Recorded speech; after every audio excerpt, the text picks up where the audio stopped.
இந்த உலகத்துல ஜெபம் பெரிய வெற்றி, ஜெபிக்கிறவங்க ஆசீர்வதிக்கப்படுவாங்க அப்படின்னு நினைச்சாங்களோ அவங்க எல்லாருமே இன்னைக்கு நல்லா இருக்காங்க. அவங்க எல்லாருமே வெற்றியா இருக்கிறாங்க. நீங்கள் மோகன் சிலாசரஸ் ஐயாவை பாருங்க. ஜெபகோபுரம் கட்டப்பட்டிருக்கிற அந்த இடம் அவர் ஃபர்ஸ்ட் ஊழியம் செய்யும் போது அது ரொம்ப அவுட்டரான இடம். அந்த இடத்துக்கு யாருமே வரமாட்டாங்க. அது ஒரு பெரிய காடு. ஆனா இன்னைக்கு அங்கேயே ரயில்வே ஸ்டேஷன், அங்கேயே பஸ் ஸ்டாப், நிறைய பஸ்ஸுடைய போர்டை இயேசு போட்டு தான் ஓடுது.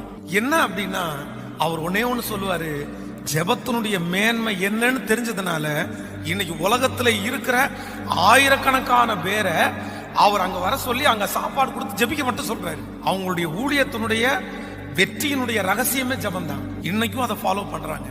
அதனால உங்களுடைய வாழ்க்கையிலே இனி உங்களுக்கு வெற்றி மேல வெற்றி வரணும்னா நீங்க இப்ப ஜெபம் பண்ணா தான் அந்த வெற்றி உங்களை தேடி வரும்.